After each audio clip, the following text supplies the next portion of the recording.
Cara untuk bisa menerima kenyataan meski tidak sesuai harapan kita. Teman-teman sekalian, kita perlu tahu apa sebabnya atau apa pentingnya kita melakukan penerimaan atas berbagai kejadian yang tidak sesuai harapan. Contoh, ada klien yang mengatakan bahwa pernikahannya tidak baik-baik saja dan dia merasa itu karena proses pernikahannya melalui proses perjodohan sehingga diawali dari keterpaksaan. Ataupun kondisi-kondisi lain di mana kita ingin sehat tapi kondisi tubuh kita sedang tidak sehat. Atau kita ingin income kita sekian tapi saat ini belum mencapai itu. Atau kita punya harapan tetapi kenyataan tidak sejalan dengan harapan kita. Ada banyak sekali kondisi-kondisi yang tidak dalam kendali kita.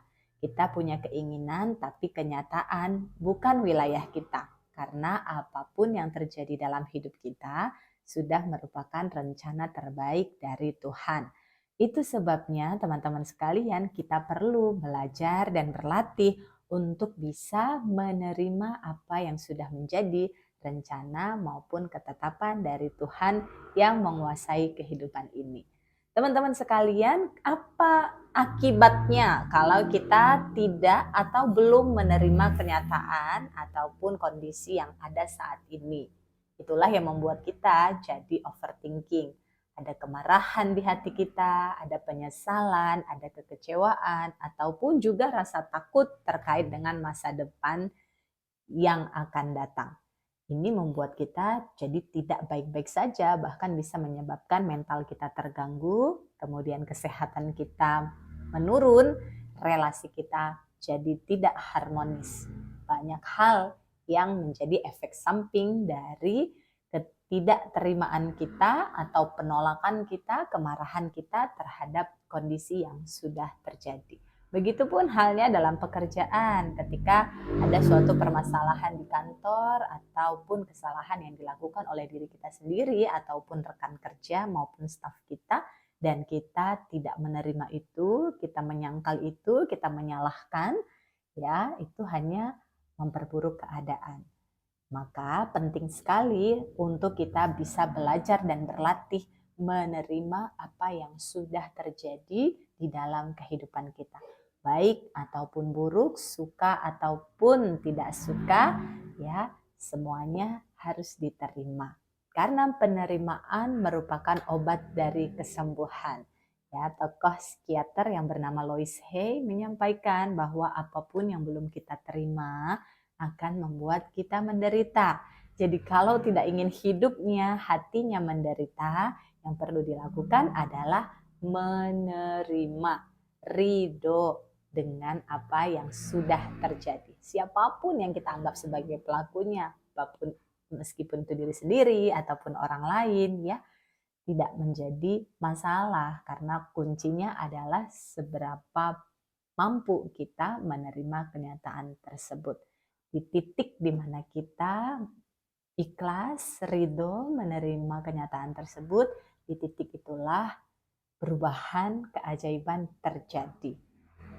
Setiap orang punya waktunya masing-masing. Ada yang bisa cepat, ada yang bisa butuh waktu lebih lama untuk bisa menerima kenyataan. Karena kondisi setiap orang, latar belakangnya berbeda-beda. Tapi ketika teman-teman sudah memahami konsep penerimaan ini bahwa kuncinya adalah diterima, maka teman-teman bisa lebih cepat mengalami perubahan, perbaikan maupun keajaiban yang diharapkan. Jadi setiap kali mendapati ada kondisi yang tidak sesuai harapan, baik di diri sendiri, pada pasangan, pada anak-anak, pada orang tua, mertua, keluarga, pekerjaan, rezeki, terima dulu seutuhnya. Ridho dulu dengan apa yang sudah terjadi meski belum ideal. Ketika kita menerima, manfaatnya apa? Ya, banyak sekali tentunya manfaatnya. Perasaan kita yang tadinya khawatir, yang tadinya marah, yang tadinya kecewa, yang tadinya takut menjadi tenang. Ya, jadi tidak hanya kenyataannya, kondisinya yang kita terima, teman-teman, tapi juga kondisi di perasaan kita. Emosi yang kita rasakan juga perlu untuk diterima. bahwa ya kita sedang tidak baik-baik saja nih atas kondisi dan masalah yang terjadi. Saya menerima perasaan ini. Ya, saya kecewa nih dengan kondisi masalah yang terjadi. Saya terima rasa kecewa ini. Jadi bukan hanya kenyataannya yang perlu diterima, tapi juga emosi yang terlibat dalam kenyataan fakta tersebut juga penting untuk diterima.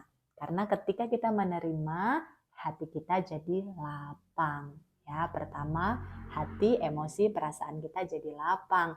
Yang tadinya gelisah jadi tenang ketika kita sudah berlatih untuk menerimanya. Apalagi manfaatnya? Kedua, tentu saja ketika hatinya sudah lapang, pikirannya jadi terang. Apa yang tadinya tidak terfikir, solusi yang tadinya tidak masuk dalam alternatif kita, muncul. Dapat petunjuk hidayah ataupun pencerahan untuk menjadi solusi dan jalan keluar menghadapi masalah tersebut. Ya, jadi hatinya tenang, pikirannya jadi terang. Kita jadi optimis lagi, kita jadi punya jalan keluar lagi, kita jadi bisa memiliki banyak alternatif lagi. Bahkan kita jadi dapat petunjuk harus ketemu siapa, harus melakukan apa ketika hati kita sudah tenang. Pikirannya jadi terang. Kemudian manfaatnya tentu saja tindakan kita jadi berdaya gitu ya. Kita jadi berani untuk mengambil suatu tindakan, keputusan yang lebih tepat, bukan semata memperturutkan emosi. Tindakan kita jadi lebih penuh cinta. Tindakan kita jadi penuh kasih sayang. Tindakan kita jauh lebih terarah karena sudah berasal dari pikiran dan hati yang tenang. Ya, jadi tindakannya jadi lebih berdaya gitu ya, punya kekuatan walaupun yang dilakukan sama, tetapi ketika tindakan itu berdasarkan pikiran dan perasaan yang matang, yang positif, hasilnya tentu saja berbeda ya. Nah, maka manfaat berikutnya adalah tindakan kita jadi berkualitas. Kemudian apalagi manfaatnya ketika sudah menerima, relasi jadi harmonis. Ya, ketika tadi di awal ada masalah relasinya jadi renggang, ketika sudah menerima maka relasinya jadi bisa membaik lagi. Perasaan kita kan sudah lapang ya, tentu saja kita dalam berkomunikasi, menjalin relasi sudah lebih manis nih. Tindakannya, komunikasinya jadi sudah lebih positif sehingga hubungannya pun bisa kembali membaik. Apalagi manfaatnya ketika sudah menerima? Tentu saja terkait juga dengan rezeki. Rezekinya pun menjadi terbuka, lapang, dan dimudahkan untuk meraih rezeki ataupun harapan-harapan baik yang kita miliki.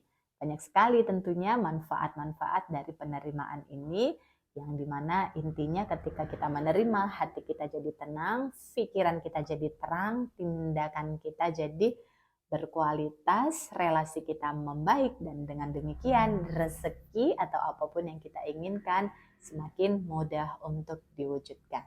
Nah, bagaimana menurut teman-teman? Masih mau menyangkal fakta yang sudah terjadi dan tidak diubah, tidak bisa diubah, atau mau memutuskan untuk belajar dan berlatih menerima kenyataan tersebut?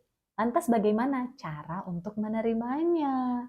Ya, ini yang mungkin tidak pernah dapat dalam gambaran kita semua, ya. Jadi cara untuk bisa menerima kenyataan bisa diawali dengan lisan.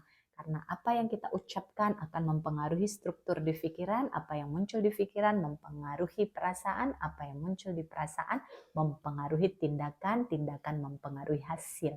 Ya, ucapkan, ya Allah, ya Tuhanku, saya ridho menerima kenyataan ini. Ya Allah, ya Tuhanku, saya ridho menerima perasaan yang sedang tidak baik-baik saja ini. Ya Allah, meskipun kondisinya belum ideal, saya ikhlas ridho menerima semua ini. Semua ini datang darimu, saya ridho pada ketetapanmu.